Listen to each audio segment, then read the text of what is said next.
London లో హరీష్ రావు చేసిన వ్యాఖ్యలకి సంబంధించి మరిన్ని వివరాలను మా ప్రతినిధి రామ్ నరేష్ లైవ్ లో అందిస్తారు. రామ్ నరేష్, చెప్పండి. బీఆర్ఎస్ పార్టీకి కేసీఆర్ సుప్రీం అని చెప్తూ ఆయన చెప్పిందే పార్టీలో చెల్లుతుంది అని కూడా చెప్పడంతో పాటు హైదరాబాద్ రియల్ ఎస్టేట్ కి సంబంధించి కూడా ఆయన కీలకమైన వ్యాఖ్యలు చేశారు కదా లండన్ లో.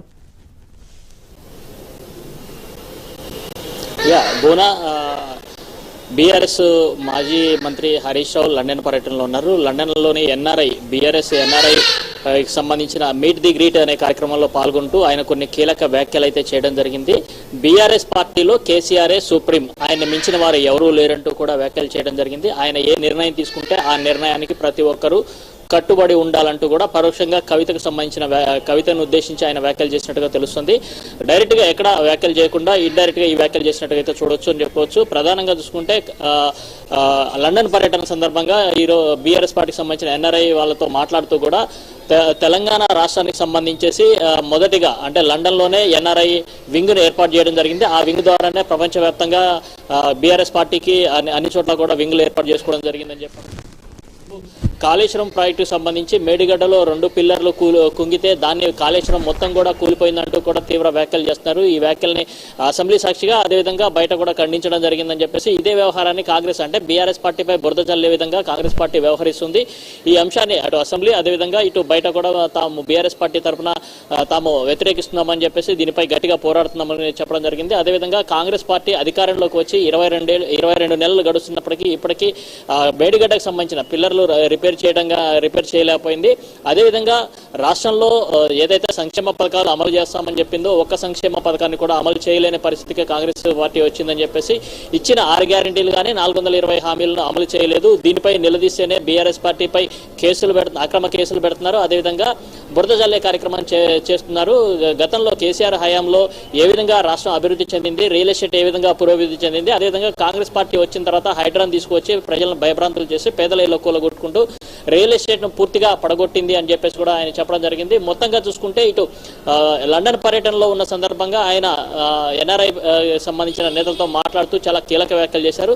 కాంగ్రెస్ ప్రభుత్వ పాలనపై ఆయన మొత్తం కూడా విమర్శలు గుప్పించిన పరిస్థితి ఉందని చెప్పుకోవచ్చు. మరోవైపు బీఆర్ఎస్ పాలనలో ఏ కార్యక్రమాలు చేపట్టామో అది ఏ విధంగా అభివృద్ధికి దోహదపడింది, ప్రపంచ దేశాల్లో తెలంగాణకి ఏ విధంగా గుర్తింపు వచ్చింది, పెట్టుబడులు ఏ విధంగా వచ్చాయనే అన్ని అంశాలను కూడా ప్రస్తావించడం జరిగింది. కేసీఆర్ మళ్ళీ ముఖ్యమంత్రి కావాలని చెప్పేసి అందరూ కోరుకుంటున్నారు. మళ్ళీ 3వ కూడా సీఎంగా అంటే గతంలో 2 సార్లు సీఎంగా అయ్యారు. మళ్ళోసారి కూడా రాబోయే ఎన్నికల్లో కంపల్సరిగా కేసీఆర్ సీఎం అవుతారంటూ కూడా చెప్పడం జరిగింది. ప్రధానంగా చూసుకుంటే ఆయన పర్యటన సందర్భంగా కలిసి పనిచేయడం, ప్రజలకు సేవ చేయడం మాత్రమే కేసీఆర్ తమకు నేర్పించడం జరిగింది. ఎలాంటి విభేదాలు కుట్రలు తమకు నేర్పించడం లేదంటూ కూడా హరీష్ రావు వ్యాఖ్యలు చేశారు. ఈ వ్యాఖ్యలు చాలా కీలకంగా ఉన్నాయని చెప్పుకోవచ్చు.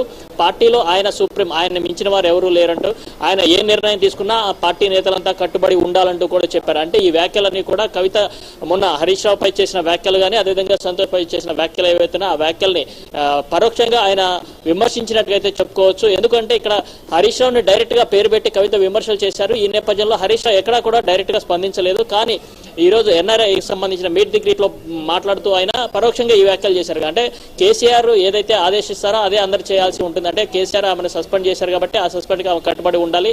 పార్టీలో ఎవరైనా లైన్ దాటితే ఇలా ఎవరైనా సరే అంటే కన్న కూతురైనా కూడా వేటు పడుతుంది అనే సంకేతం ఇచ్చారు కాబట్టి అందులో భాగంగానే ఈ వ్యాఖ్యలు చూడొచ్చు.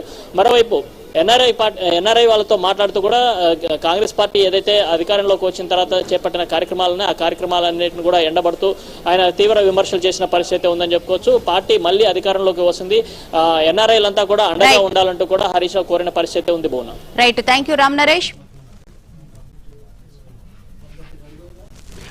ఒకసారి హరీష్ రావు లండన్ లో ఏం వ్యాఖ్యలు చేశారో ఒకసారి విందాం. వీకెండ్ అయితే మనం రేపు ఈవినింగ్ 11 అయినా పర్వాలేదు ఉండేది. మిత్రులేమో కాలేజీల మీద మాట్లాడాలి, రన్నింగ్ పొలిటికల్ సబ్జెక్ట్స్ అన్ని మాట్లాడాలని ఎక్స్పెక్ట్ చేస్తున్నారు.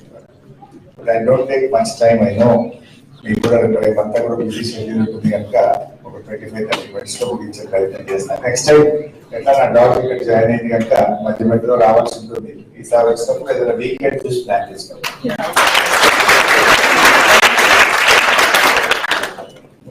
అనిల్ కుర్మాచలం లేని రోజు కూడా నాకు కనబడతాను. అనిల్ 2012 లో నేను 13 లో వచ్చినప్పుడు అప్పుడు ఐ థింక్ ఫస్ట్ మీటింగ్ నాతోనే అన్ని ఏర్పాటు చేశాను. మీలో చాలా మంది ఆ రోజు పాల్గొన్నారు, ఈ రోజు పాల్గొన్నారు. I'm so happy. ముఖ్యంగా ఎన్ఆర్ఐ బిఆర్ఎస్ పార్టీ ఫస్ట్ పుట్టిందే మన లండన్ లో పుట్టింది, యూకేలో పుట్టింది. మొత్తం ప్రపంచవ్యాప్తంగా ఈ రోజు గులాబీ జెండా పాకిందంటే ఎన్ఆర్ఐ యూకే కృషి వల్ల, మీ ఇన్స్పిరేషన్ వల్ల, మీ ప్రయత్నం వల్లనే చెప్పుకోక తప్పదు.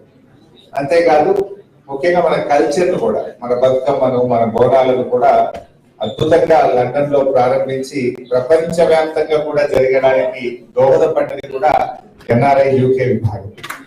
సో అట్లా చాలా బాగా ఒక మంచి టీం వర్క్ చేశారు. మరి ఎన్నో సందర్భాల్లో అక్కడ మేము ప్రొటెస్ట్ చేస్తా ఉంటే దాన్ని ఇక్కడ మీరు ప్రొటెస్ట్ చేస్తూ మన ఇండియన్ గవర్నమెంట్ కూడా రికగ్నైజ్ చేసే విధంగా ఆనాటి భారత ప్రభుత్వం కూడా ఈ తెలంగాణ ఉద్యమం అంటే ఏదో కొద్దిమంది నాయకులదే కాదు, ప్రపంచ వ్యాప్తంగా ఉండే ఇంటెలెక్చువల్స్ అడుగుతున్నారు, ఎన్ఆర్ఐస్ అడుగుతున్నారు, ఈ రాష్ట్రం ఏర్పడాల్సిందే అని చెప్పి ఆనాటి మీ పోరాటం ఎంతో ఉద్యమానికి ఊతమిచ్చింది, ఉద్యమాన్ని ఉరూతలుగించింది, రాష్ట్ర ఏర్పాటుకు దోహదపడ్డది. So I thank each and everyone.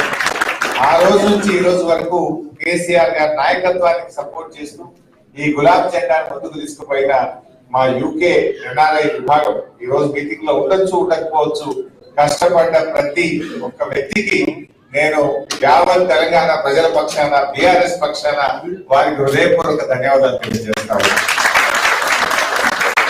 మిత్రులారా, చాలా విషయాలు మీకు తెలుసు. ఈరోజు బిఆర్ఎస్ పార్టీ కేసీఆర్ గారి నాయకత్వంలో ఎన్నో అద్భుతాలు సాధించింది. ఒకప్పుడు భారతదేశంలో ఏముండేదంటే బెంగాల్ ఆచరిస్తుంది, దేశం అనుసరిస్తుంది అనేవారు. కానీ కేసీఆర్ గారి చరిత్రను తిరగరాసిండ్రు, తెలంగాణ ఆచరిస్తుంది, భారతదేశం అనుసరిస్తుంది చేసి చూపించారు కేసీఆర్. ఇదేదో పొలిటికల్ స్పీచ్ కాదు. మీరు లాస్ట్ 10 years లో చూస్తే, మీరు గూగుల్లో సెర్చ్ చేస్తే పర్ క్యాపిటల్ ఇన్కమ్ లో మన తెలంగాణ రాష్ట్రం దేశంలో అగ్రగామిగా ఉంటుంది. పర్ క్యాపిటల్ పవర్ కన్జంప్షన్ లో ఇండియాలో మనం టాప్ 2-3 లో ఉంటాం. మన జిఎస్డిపి గ్రోత్ రేట్ లో ఇండియాలో ఏ స్టేట్ కూడా మన దరిదాపుల్లో కూడా జిఎస్డిపి గ్రోత్ రేట్ లో ఉండదు. ఎవ్రీ హౌస్ హోల్డ్, ప్రతి ఇంటికి స్వచ్ఛమైన త్రాగునీరు అందించింది కేసీఆర్ గారు. యాక్చువల్ గా మన ఎలక్షన్ మేనిఫెస్టోలో పెట్టలేదు, కానీ కేసీఆర్ గారు తనకు తానే డెడ్ లైన్ పెట్టుకున్నాడు. ఓ రోజు అసెంబ్లీలో మాట్లాడుతూ వచ్చే 3 ఏళ్లలో ప్రతి ఇంటికి త్రాగునీరు ఇవ్వకపోతే మళ్ళీ ఎన్నికల్లో పోటీ చెయ్యము అని చెప్పాడు కేసీఆర్.